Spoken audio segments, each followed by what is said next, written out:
Dairyland, USA. It could be a number of different places in our country. This is St. Lawrence County, the biggest milk producer in the state of New York, the same state that includes the large urban areas of New York City, Albany, and Buffalo. In a stark contrast to these overcrowded cities, St. Lawrence County has a population density of 41 persons per square mile. Concurrent with the national trend of migration from urban to rural life, this film deals with the Blair family, Faye, Paul, and children, who moved from busy Albany to the farm that Paul was raised on. They will tell their own story. I came back to the farm in order to be more independent, to be more in control of my own life, to be able to set my own goals, do the things that I wanted to do, and to build something of my own, to have something tangible that I could look at and say, this is mine and I've done it. We purchased the farm from my father in December of 1971. It had been a milk-producing dairy farm, but at that time he was only raising heifers for sale, and it was no longer equipped to produce milk. We planned to bring it back into production, and this involved building a new milk house, installing a bulk milk refrigerated storage tank, milking machines, vacuum pump, and related equipment. For cows, we kept the 27 heifers my father had in the barn when we came. The original farm had about 100 acres. I'd grown up on the farm, but I'd been away from it for about 10 years. I was apprehensive about running a dairy operation, but I was determined to make a go of it. Cows on most farms are milked twice a day. A few farms sometimes milk 3 times a day. You can get about 15% more milk if you milk 3 times a day, but with the added labor and time involved, you have to make that determination whether it's worth it or not. In our case, we don't think it is, so we milk twice a day. It was 9 months before we sold our first load of milk. Shortly thereafter, we realized that we needed to expand the operation because 27 cows would not provide adequate income. Last September, we purchased 12 additional cows. We now milk about 38 Holsteins and have another 20 young cattle who will soon be joining the milking herd. We raise all our own replacements. After a calf is born, it is 2 years before it can produce milk. During the 2 years it is growing up, it must be fed, housed, and cared for. Once it begins producing milk, it can expect to continue for approximately 5 to 8 years.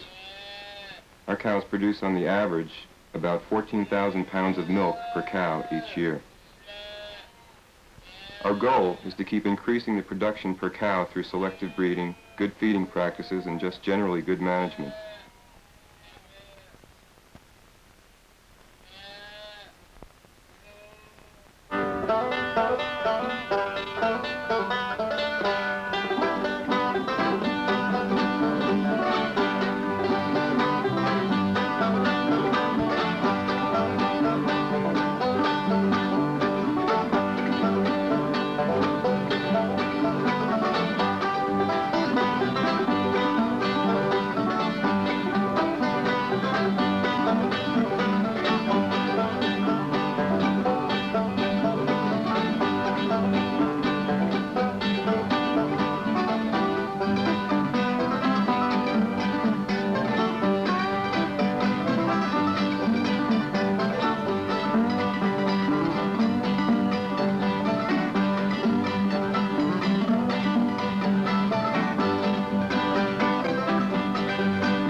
original farm contained about 100 acres.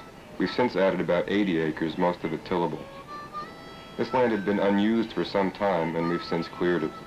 We've done a drainage system with open ditching, and it looks like it's going to be very productive. We're going to grow some corn this year for the first time because we need the tonnage to feed the herd. Land in northern New York is hilly and rocky, and it's unusual to get a large, open piece of land. The farm has approximately 95 acres of tillable land. The rest is rocky and hilly, and there's some woodland. The rocky areas are utilized as pasture. The tillable areas are used to grow alfalfa and corn. When we first started milking cows, we were baling hay and buying a dairy ration in 100-pound sacks. This required trips to the feed store every 2 weeks to buy the sacks, bring them home, and put them in a bin. We found that this was taking up a lot of time and labor, so we put up a grain bin, and now we get the grain delivered by a truck that blows the grain in, generally in 6-ton lots. At the present time, we're running about 6 tons every 2 weeks. In 1972, when we first started milking cows, we could buy our dairy grain for about $80 a ton. In the meantime, it's gone up to $160 a ton, and since then it's come down to around $130 a ton.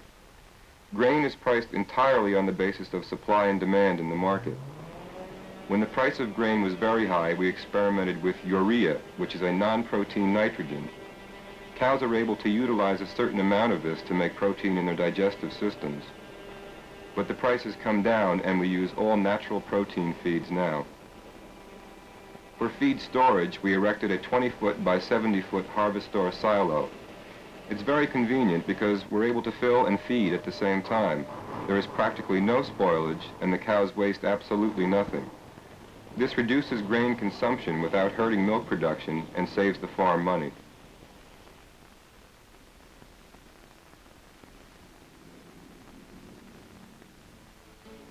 Every week I sit down and decide what has to be done and proceed on that basis. I'm more free to decide for myself. Being one's own boss is kind of a two-edged sword.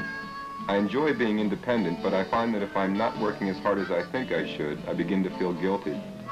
So I drive myself a lot harder here than I ever did before. There are a good many satisfactions in farming. When you're plowing, you can look across the field and see the amount of progress that you've made in an afternoon. In the summertime, my workday lasts about 14 hours. In the wintertime, about 12 hours.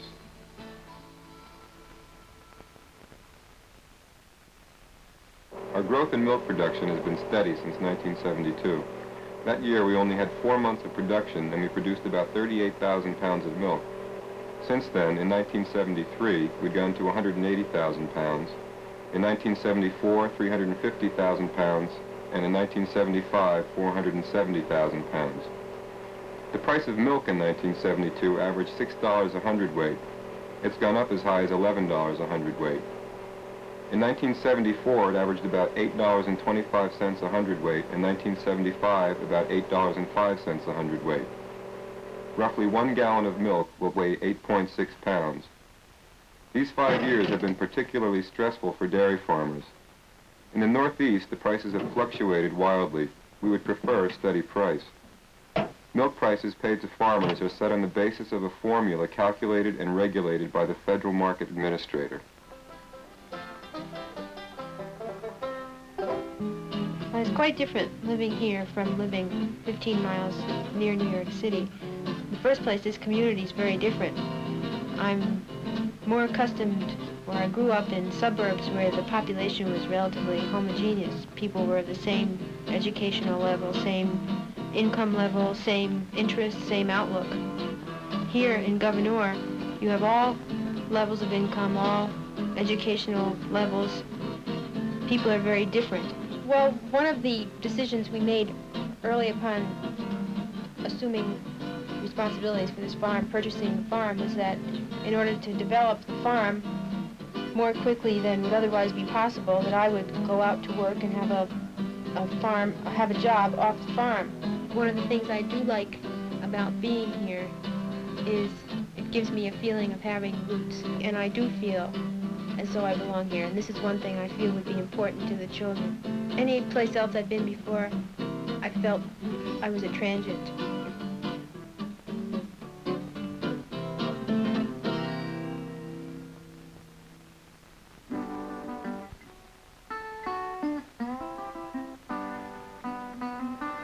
leaving the farm when I graduated from high school, all the time I spent doing other things was useful, and I learned a lot.